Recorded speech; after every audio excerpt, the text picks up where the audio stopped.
Hi everyone, welcome to Mind Windows. So students, last class में हमने देखा था मनी एंड क्रेडिट का पार्ट 1, जिसमें हमने देखा था कि डिफरेंट टाइप ऑफ मनी क्या होती है, मनी क्या है, it is a form of exchange होता है, ये हमने क्लियर किया था। इससे पहले हमने देखा था कि पुराने टाइम पे जब मनी लेस ट्रांजेक्शन कैसे होता था, यानी कि पैसे का यूज़ नहीं होता था, कॉमोडिटीज़ का एक्सचेंज होता था जिसको बार्टर सिस्टम कहते हैं। बार्टर सिस्टम की क्या कमियाँ थी ये हमने कर लिया था। सो मनी एंड क्रेडिट को ही आगे बढ़ाते हुए आज हम कर रहे हैं इसका पार्ट 2, जिसमें हम अलग अलग टाइप के क्रेडिट सिचुएशंस को देखेंगे। यानी कि यदि हम किसी से लोन ले रहे हैं तो क्रेडिट कैसा कैसा हो सकता है, क्या ये अच्छा है किसी से लोन लेना, या फिर ये जो है हमें नुकसान पहुंचाता है, डेब्ट ट्रैप में फंसा देता है, तो ये हम देखेंगे। तो क्रेडिट का मतलब होता है कि ये लैटिन वर्ड से निकला हुआ है क्रेडो, जिसका मतलब होता है कि आई बिलीव, कि मुझे आप पे विश्वास है। तो हम कुछ 2 एग्जांपल्स को लेके क्रेडिट को समझने की कोशिश करेंगे कि क्रेडिट होता क्या है। A large number of transactions in our day-to-day activities involve credit in some form of other। कई बार हमारे पास पैसा नहीं होता तो हम ब्याज के ऊपर पैसा ले लेते हैं, या वैसे हम कह देते हैं कि कल देंगे। क्रेडिट का मतलब क्या हो जाएगा? क्रेडिट एक उधारी है, एक आपस के बीच का एग्रीमेंट हो जाएगा। इसमें 2 लोग हो जाएंगे, एक तो होएगा बोरोवर और दूसरा हो जाएगा lender. Credit refers to an agreement, ये एक एग्रीमेंट होता है। Credit is an agreement in which the lender supplies the borrower. इसमें 2 लोग होंगे, फर्स्ट हो जाएगा लेंडर और दूसरा क्या हो जाएगा? Borrower. In which the lender supplies the borrower with money. Lender जो है देने वाला, वो मांगने वाले को पैसा देगा या फिर कोई गुड एंड सर्विस देगा in return for the promise of future payment, और उसको एक प्रोमिस मिलेगा कि आने वाले टाइम में, फ्यूचर टाइम में मैं आपका पैसा जो है ब्याज समेत वापस दे दूंगा, इंटरेस्ट समेत मैं आपका पैसा जो है वो वापस कर दूंगा। तो क्रेडिट क्या हो जाएगा? क्रेडिट का मतलब होता है लोन लेना, उधारी लेना, जिसमें लेंडर और बोरोवर होएगा। लेंडर किसी गारंटी के ऊपर बोरोवर को पैसा देगा और एक प्रॉमिस मिलेगा उसको कि आने वाले टाइम में मैं आपका पैसा जो है वो वापस कर दूंगा। एक एग्जाम्पल लेते हैं। फेस्टिव सीजन की बात है, दिवाली के आसपास का माहौल जो है। It is festive season 2 month from now. अभी फेस्टिव सीजन जो है वो स्टार्ट होने वाला है। एक जूते बनाने वाला मैन्युफैक्चरर है सलीम, उसको एक ऑर्डर मिला है। ऑर्डर किसका मिला है? जूते बनाने का, कि उसको 3000 पेयर्स ऑफ शूज जो है वो मैन्युफैक्चर करके देने हैं, बना के देने हैं, और 1 महीने का उसको टाइम मिला है। He has to delivered in a month of time. अब अपने प्रोडक्शन को टाइम पे करने के लिए सलीम क्या करता है? कुछ ज़्यादा वर्कर्स को काम पे रख लेता है, जिससे उसका जो डिलीवरी है वो टाइम पे हो पाए। तो सलीम ने क्या किया? सलीम ने अपने वर्कर्स जो है वो बढ़ा दिए। जो भी काम करना है, पेस्टिंग का हो गया या मेकिंग के काम के लिए वर्कर्स को बढ़ा देता है। साथ के साथ 3000 जूते बनाने हैं तो उसके लिए उसको रॉ मटेरियल की भी ज़रूरत पड़ेगी। तो इस रॉ मटेरियल के लिए अब उसको एक्सपेंस चाहिए, उसको मजदूरों को भी प्रॉपर वो पेमेंट देनी है, रॉ मटेरियल भी खरीदना है। तो इसके लिए सलीम क्या करता है? लोन लेता है, यानी कि क्रेडिट लेता है, और 2 अलग अलग सोर्स से वो लोन लेता है। वो 2 अलग अलग सोर्स कौन से हैं? सबसे पहला रॉ मटेरियल को सप्लाई करने वाला। जूते में हम देखेंगे तो रॉ मटेरियल आपका लेदर ही होता है। तो लेदर सप्लायर से वो कह देता है कि आप मेरे को लेदर जो है आप भी सप्लाई कर दो, और मैं आपको जो है मेरी डिलीवरी हो जाएगी तब आपको पेमेंट दे दूंगा। तो लेदर सप्लायर जो है उसने उसको दे दिया, रॉ मटेरियल दे दिया। साथ के साथ जिसने इसको ऑर्डर दिया था 3000 पेयर ऑफ शूज बनाने का, उससे ये क्या करता है? उस ट्रेडर से ये कहता है कि आप मुझे 1000 पेयर का जो प्राइस है, जो पैसा बनेगा, वो मुझे एडवांस दे दो। यानी कि कुछ पेमेंट आप मुझे एडवांस दे दो और कुछ पेमेंट जब मैं आपको डिलीवरी दे दूंगा उसके बाद आप मुझे दे देना। तो अब उसको 1000 पेयर का जो पेमेंट है वो पहले ही मिल जाता है और बाकी लास्ट में मिलेगा। जब महीना ख़त्म हो जाता है तो टाइम पे उसकी डिलीवरी हो जाती है, क्योंकि दोनों तरीके से उसको लोन मिल गया था। सलीम को प्रॉफिट भी हो जाता है। इस प्रॉफिट से जो भी पैसा उसने लिया था लेदर बनाने वाले से, उसको ये वापस चुका देता है। तो इसमें क्या हुआ कि सलीम को जो है क्रेडिट मिल गया और उस क्रेडिट से उसकी ज़रूरतें भी पूरी हो जाती हैं। So Salim obtain credit to meet the working capital needs of the production. जो वर्किंग कैपिटल है उसकी नीड्स को ये पूरा कर पाया। तो वर्किंग कैपिटल क्या हो जाएगा?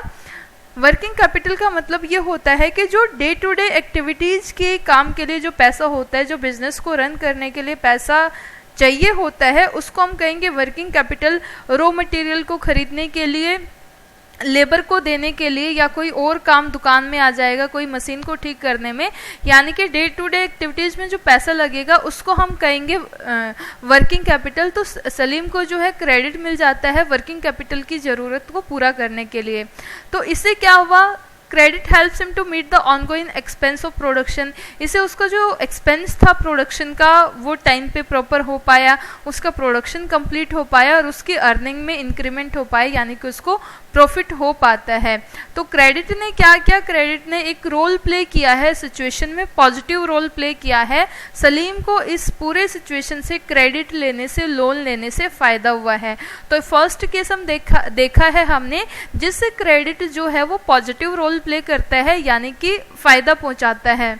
नेक्स्ट हम देखेंगे कि कई बार क्रेडिट जो है टाइम पे नहीं हो पाता है तो नुकसान भी कर देता है। तो नेक्स्ट सिचुएशन है जिसमें हम इसका नेगेटिव रोल भी देखेंगे।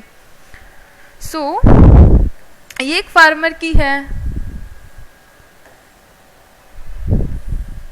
जैसे क्रॉप प्रोडक्शन के लिए हम ये देखते हैं कि हमें अलग अलग टाइप के जो है सामान की ज़रूरत होती है। तो in rural areas the main demand for credit is for crop production. गांव में जो सबसे ज़्यादा ज़रूरत होती है क्रेडिट की वो ये होती है कि उनकी फसल जो है टाइम के ऊपर वो बो पाए, सोइंग उनका जो है, सोइल को तैयार करना, बीज डालना और जो उनका फर्टिलाइज़र पेस्टिसाइड डालना वो काम पे हो पाए। तो गांव में जो है पैसे की ज़रूरत किसके लिए होती है, फसल की बुआई के लिए होती है। क्रॉप प्रोडक्शन में क्या क्या हो जाएगा, जो भी सीड्स आएंगे उनकी कॉस्ट हो जाएगी, फर्टिलाइजर्स हो गए, पेस्टिसाइड्स हो गए, वाटर इरिगेशन वाला हो जाएगा, electricity, repair of equipment ETC, इन सब के लिए गांव में पैसा चाहिए होता है ताकि उनकी फसल जो है वो टाइम पे, सोइंग सीजन उनका जो है वो टाइम पे हो पाए। There is minimum stretch of 3 to 4 month. और ये पूरा जो काम होता है, यानी कि उन्होंने यदि स्टार्टिंग में पैसा लिया और उस पैसे की हेल्प से उन्होंने जो है फसल बो दी, तो अब उसको वापस कब करेंगे, वो 3 से 4 महीने का टाइम होता है जिसमें आपके जो क्रॉप है वो मैच्योर हो जाएगी। उसके बाद हार्वेस्टिंग सीजन आएगा। तो लगभग 3 से 4 महीने का टाइम पीरियड होता है जिसमें फार्मर्स जो है वो इनपुट डालता है, अपने फसल को तैयार करता है और उस फसल को फिर बेच के आता है। Repayment of loan is crucially dependent on the income of from farming.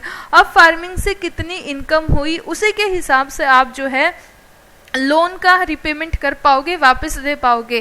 कहने की बात है कि फार्मिंग अच्छी होगी तो लोन आपका पूरा उतर जाएगा, लेकिन फार्मिंग अच्छी नहीं हुई, क्रॉप का प्रोडक्शन कम हुआ या कोई बीमारी उसमें आ जाती है, पेस्ट वगैरह, तो फिर आप उसका रिपेमेंट नहीं कर पाओगे और नेक्स्ट टाइम के लिए फिर से आपको उधार लेना पड़ेगा। तो फार्मिंग में ऐसा होता है। तो ये हम स्वप्ना का केस देखेंगे कि इसकी प्रॉब्लम क्या है। ये एक स्मॉल फार्मर है जो ग्राउंड नट यानी कि मूंगफली की खेती करती है अपने 3 एकड़ लैंड के ऊपर। उसने मनी लेंडर जो बनिए वगैरह होते हैं, ब्याज पे पैसा देते हैं, उससे ही कल्टीवेशन के एक्सपेंस को पूरा करने के लिए जो है वो लोन लिया है। उसने सोचा कि हार्वेस्ट अच्छा हो जाएगा तो मैं लोन को वापस कर दूंगी, लेकिन सीजन के मिड में क्या हुआ कि उसकी क्रॉप को कीड़े खा लेते हैं, यानी कि पेस्ट, कोई बीमारी आ जाती है और क्रॉप जो है फेल हो जाती है, प्रोडक्शन अच्छा नहीं हो पाता है।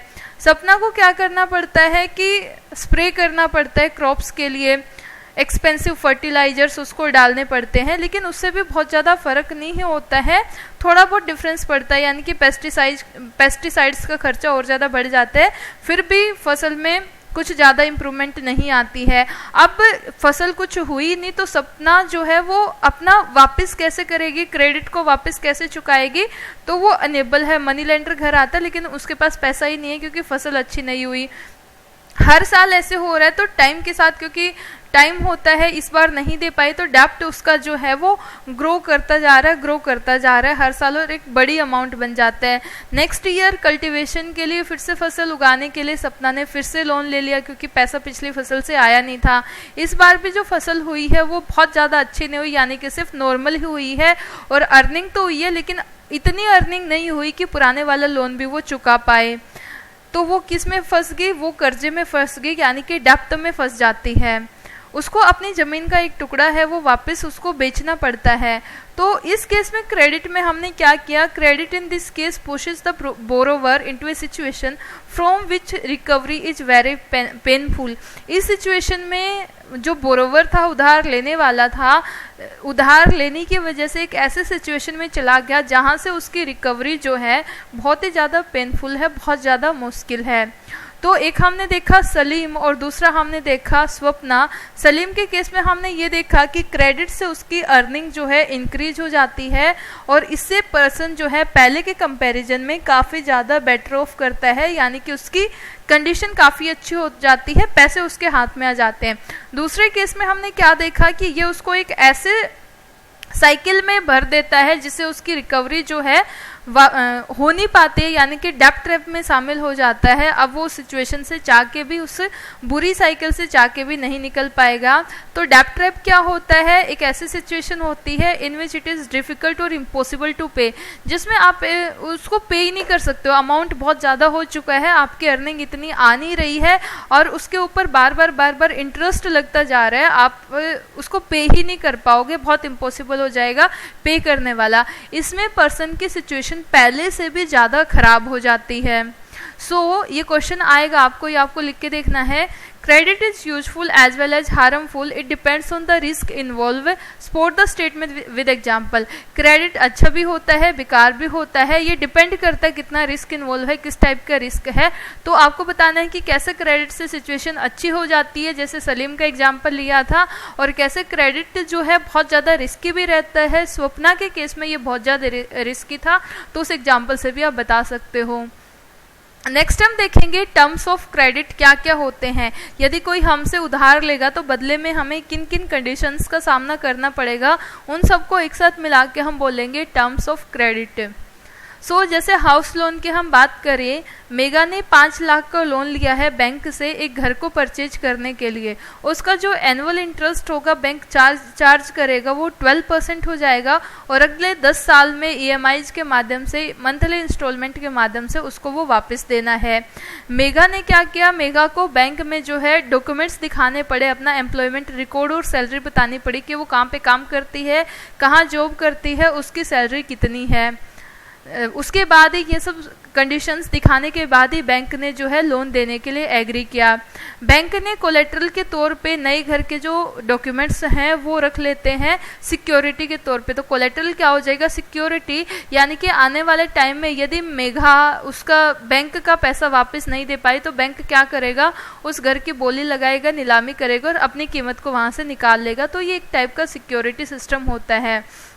यदि मेगा पूरा पैसा चुका देगी अगले 10 साल में तो घर के जो कागज है, डॉक्यूमेंट्स है, वो उसको वापस मिल जाएंगे जब पूरा पेमेंट उनका हो जाएगा।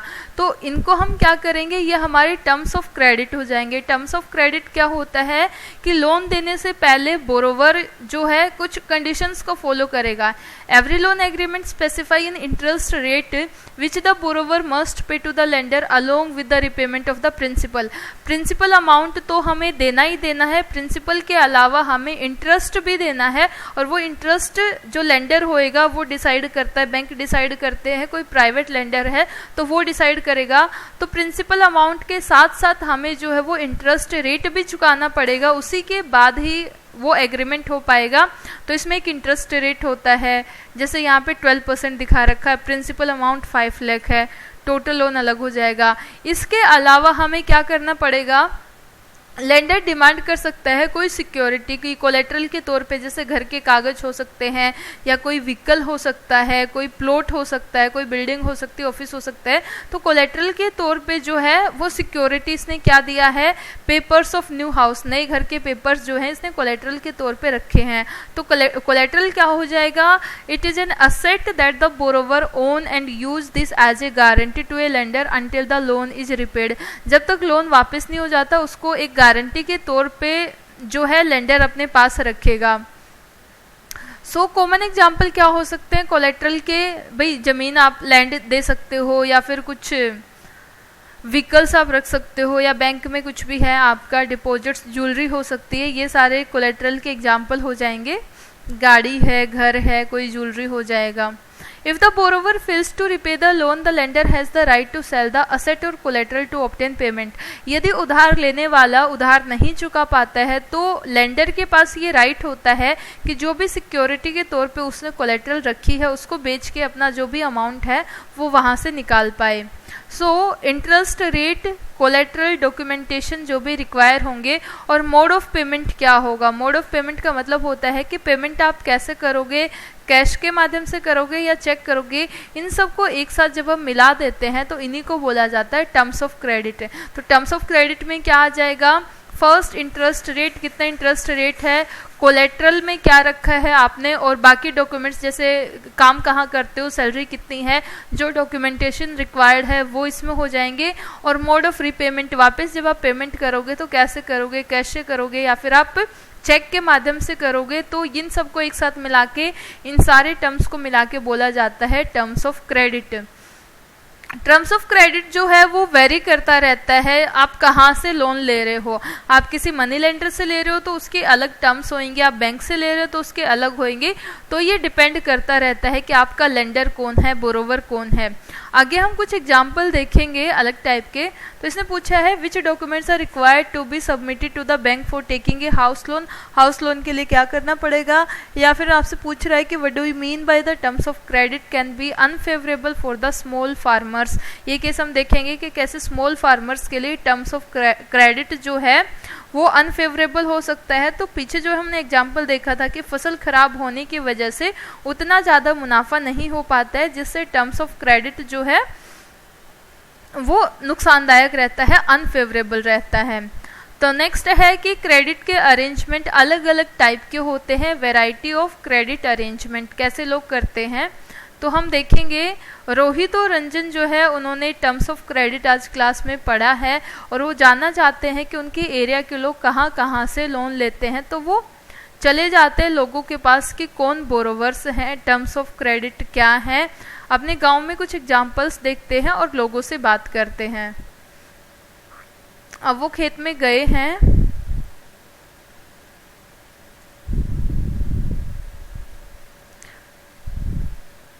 फार्मर्स के पास जाते हैं, लेबरर्स के पास जाते हैं। पोटैटो की क्रॉप्स जो है वो चल रही है। श्यामल से ये बात करते जो सोनपुर के छोटे से फार्मर हैं और अनइरिगेटेड फील्ड के ऊपर काम करते हैं। श्यामल की क्या स्टोरी है कि वो बताते हैं कि every season he needs loan for cultivation on his 1.5 एकड़ ऑफ लैंड।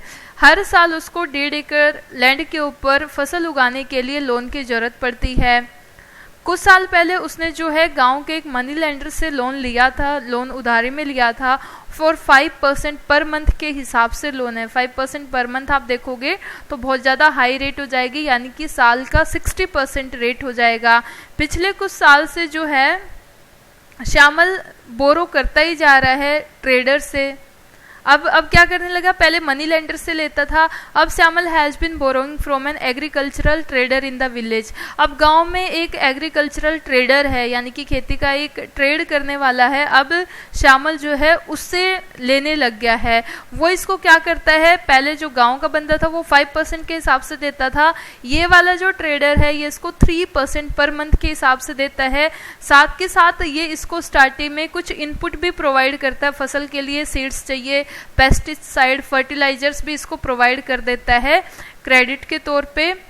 और ये कहता है कि जब फसल जो है हार्वेस्ट के लिए रेडी हो जाएगी तो बाद में तुम मुझे जो है चुका देना। इंटरेस्ट के साथ साथ ट्रेडर जो है फार्मर से प्रॉमिस लेता है कि जब तुम्हारी फसल जो है वो कंप्लीट हो जाएगी, हार्वेस्ट करोगे तो तुम मेरे को ही सेल करोगे, बाकी किसी को नहीं बेचोगे। तो I promise to sell my crops to mister this and this, यानी कि बाद में मेरे को ही बेचना है आपको। इस तरीके से क्या कर रहा है कि उसकी पैसा जो है बहुत जल्दी वापस आ जाएगा। ट्रेडर ने सोचा कि मैं इसको फसल के लिए पैसे प्रोवाइड कर देता हूँ और ये इसकी फसल अच्छी हो जाएगी और ये लास्ट में पैसा मेरा जल्दी रिकवर हो जाएगा, फसल भी मेरे को मिल जाएगी। जैसे ही since the crop price are low after the harvest, एकदम से जब हार्वेस्ट होती है तो उस टाइम पे प्राइस जो है वो लो रहते हैं। कुछ टाइम यदि आप स्टोर करके रखोगे तो क्योंकि उस टाइम पे प्रोडक्शन बहुत ज़्यादा होता है तो प्राइस लो होते हैं। तो एकदम हार्वेस्ट के जस्ट बाद क्रॉप के प्राइस जो है वो काफ़ी कम होते हैं। ट्रेडर को प्रॉफिट मिल जाता है कि उसको जो क्रॉप है, फसल है, काफ़ी सस्ते दामों पे मिल जाती है। फार्मर्स से और वो उसको स्टोर कर लेता और फिर उसको ज़्यादा प्राइस के ऊपर जो है बेच देता है। तो श्यामल का हमने क्या देखा कि उसने क्रेडिट का अरेंजमेंट कैसे किया। उसका ऑक्यूपेशन था फार्मर, उसके पास 1.5 एकड़ लैंड हो जाएगा। सोर्स ऑफ लोन क्या था, उसने एग्रीकल्चरल ट्रेडर से उसने लोन ले लिया। इंटरेस्ट 3% पर मंथली हो जाएगा। किसके लिए लिया है, खेती करने के लिए, फार्मिंग के लिए। कोलेट्रल के तौर पे उसने क्या रखा, उसने अपनी फसल ही रखी, क्रॉप्स, कि जैसे ही ये फसल पक जाएगी मैं तुम्हें लोन वापस कर दूंगा। टर्म्स ऑफ क्रेडिट क्या हो जाएगा कि crops to be sold to the agricultural trader. आप किसी और को अपनी फसल नहीं बेच सकते हो, हार्वेस्ट के बाद उसी एग्रीकल्चरल ट्रेडर को आपको जो है फसल बेचनी पड़ेगी। तो ये शामिल का है। अरुण का एग्जाम्पल हम देखेंगे कि अरुण अगले दिन ये जो है अरुण से मिलते हैं रोहित और रंजन, और अरुण क्या है, सुपरवाइजर का काम करता है। अपने खेतों में जो भी लेबर काम कर रही है उसको सुपरवाइज करने का काम करता है। अरुण के पास 7 एकड़ जमीन हो जाएगी और वो कुछ लोगों में से है जो बैंक से लोन लेते हैं, यानी कि अरुण जो है वो बैंक से लोन ले रहा है। इंटरेस्ट रेट हो जाएगा बैंक का 8.5% पर एनम, पूरे साल का 8.5%, और वो अगले 3 साल में कभी भी इसको वापस कर सकता है। तो अरुण जो है वो प्लान करता है कि मैं अपना जो रिपेमेंट करूँगा वो सेलिंग के बाद करूँगा, यानी कि जब मेरा हार्वेस्टिंग हो जाएगा उसके बाद करता है। अब वो क्या करता है कि जब हार्वेस्टिंग हो जाता है वो अपनी फसल को, एक कोल्ड स्टोरेज प्लांट है उसमें अपनी फसल को स्टोर करके रखता है और एक नए लोन के लिए अप्लाई कर देता है बैंक में, और उसमें दिखा देता है कि मेरे पास इतनी फसल है कोल्ड स्टोरेज में रखी हुई है, जब मैं उसको बेचूंगा तो मैं आपको जो है लोन आपका मैं उतार दूंगा। कि अब अरुण ने एक नया लोन ले लिया और उसमें अपनी जो हार्वेस्टिंग वाली फसल थी, हार्वेस्ट करके जो फसल एकदम स्टोर कर रखी है, उस स्टोरेज के ऊपर जो है इसने नया लोन ले लिया। बैंक ने जो है फार्मर्स के लिए, उन्हीं फार्मर्स के लिए ये फैसिलिटी दे रखी है जो ऑलरेडी उनसे क्रॉप लोन ले चुके हैं, यानी कि अरुण ने पहले भी क्रॉप लोन लिया था, उसके बाद हार्वेस्टिंग के ऊपर अलग से लोन ले लिया, तो उन्हीं के लिए था जिन्होंने क्रॉप लोन वहां से ले रखा है। तो अरुण का क्रेडिट अरेंजमेंट क्या हो जाएगा, ऑक्यूपेशन था इसका फार्मर के साथ साथ ये सुपरवाइजर भी है। 7 एकड़ इसके पास जमीन हो जाएगी, बैंक से इसने लोन लिया है 8.5% पर एनम, पर्पज फार्मिंग के लिए। कोलेट्रल के तौर पे इसने क्या रखा, रेसिप्ट फ्रॉम कोल्ड स्टोरेज, यानी कि जो भी मेरा सामान वहां पे रखा हुआ है।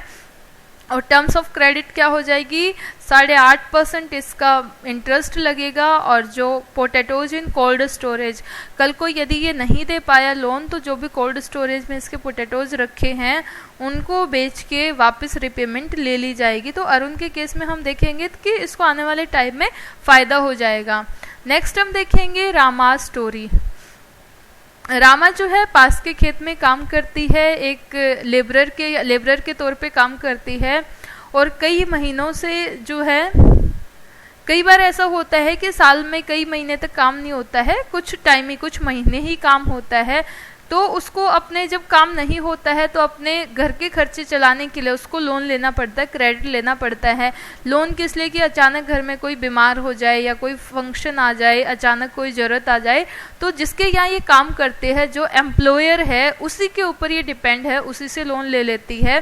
और वो एम्प्लॉयर कौन हो जाएगा, वो लैंड ओनर है, इसके पास ज़मीन है, इसकी ज़मीनों के ऊपर ही काम करती है, इसी से ब्याज पे पैसा ले लेती है। लैंड ओनर उसको 5% पर मंथ के हिसाब से चार्ज करता है, यानी कि 60% पर एनम हो जाएगा। ये जो है पैसा कैसे चुकाते हैं, कहते हैं कि मैं आपके खेतों में काम कर दूंगी और पैसा आपका जो है वापस उतार दूंगी। तो ये उसके खेतों में काम करके पैसा उतारती है। हर बार उसको, रामा को जो है वो फ्रेश लोन लेना पड़ता है, जबकि पुराने वाला लोन जो है वो उतरा भी नहीं होता है, यानी कि वापस नहीं दिया होता है। आज के टाइम पे एट प्रेजेंट उसने जो है 5000 लोन जो है उसका अभी भी ड्यू है। लैंड ओनर उसको अच्छे से ट्रीट भी नहीं करता, लेकिन फिर भी इसको वहीं पे काम करना पड़ता है क्योंकि इसके पास कोई और ऑप्शन नहीं है और इसको काम की बहुत ज़्यादा ज़रूरत है। रामा ये बताती है रोहित और रंजन को कि source of credit for the landless people in Sonpur are the land land owner employer. ये कहते हैं कि हमारे लिए क्रेडिट कहाँ से हमें मिलता है, सिर्फ जिनके पास ज़मीनें हैं, लैंड के जो ओनर है वही हमें ब्याज दे देते हैं, क्योंकि क्रेडिट पे रखने के लिए भी इनके पास कुछ नहीं है, तो जहाँ काम करते वहीं से ले लेती हैं। तो रामा का ऑक्यूपेशन क्या हो जाएगा, एग्रीकल्चरल लेबरर, लेबर के तौर पे काम करती है। ज़मीन इसके पास बिल्कुल भी नहीं है। लोन इसने कहाँ से लिया, अपने ओनर से ले लिया। इंटरेस्ट 5% पर मंथली हो जाएगा। पर्पज क्या था, डेली एक्सपेंस को पूरा करने के लिए, अचानक जो भी इलनेस हो जाती है उसको दूर करने के लिए, और फैमिली फंक्शंस के लिए हो जाएगा। कोलेट्रल क्या रखा, खुद ही काम करके उतारेगी, तो working for the land owner, उसी के लिए ये काम करेगी। टर्म्स ऑफ क्रेडिट में क्या हो जाएगा, 12 महीने का 5% के हिसाब से 60% पर एनम प्लस वहीं पे वो काम करेगी, कहीं और काम नहीं कर सकती है। तो इस टाइप से सबके अपने क्रेडिट अरेंजमेंट अलग अलग होते हैं। The terms of credit very substantially from one credit arrangement to another. तो ये वेरी करता रहेगा। टर्म्स ऑफ क्रेडिट जैसे पहले वाले का, दूसरे वाले का, तीसरे वाले का, सबके टर्म्स ऑफ क्रेडिट जो है अलग हैं। दे में very dependency on the nature of lender and the borrower. वो उनके ऊपर डिपेंड भी कर सकते हैं। जैसे पहले वाला जो है एग्रीकल्चरल ट्रेडर के ऊपर डिपेंड है, दूसरा बैंक में, और तीसरा लैंड ओनर के ऊपर डिपेंडेंट है। इसके अलावा उनके बीच का जो भी नेचर है उसके ऊपर भी डिपेंड रहता है। एक फार्मर है, दूसरा सुपरवाइजर है, तीसरे के पास तो ज़मीन ही नहीं है। तो इस हिसाब से क्वेश्चन आपको लिखना है, compare the terms of credit for the medium farmer and the small farmer and the landless farmer. Medium, small और जो एकदम लैंडलेस है उनके लिए टर्म्स ऑफ क्रेडिट में क्या क्या डिफरेंस होएगा, इस क्वेश्चन का आंसर आप लिखोगे। नेक्स्ट हम देखेंगे फॉर्मल और इनफॉर्मल क्रेडिट, ये हम लास्ट पार्ट में करेंगे। तो यहाँ तक आपको करना है। ये वाला क्वेश्चन जो है आप लिख के देखोगे कि कैसे टर्म्स ऑफ क्रेडिट वेरी करता रहता है, एक मीडियम फार्मर से, एक स्मॉल फार्मर से और एक लैंडलेस फार्मर से। आई होप यहाँ तक आपको समझ आया होगा। सो जो भी डाउट्स हो आप कमेंट बॉक्स में डालोगे।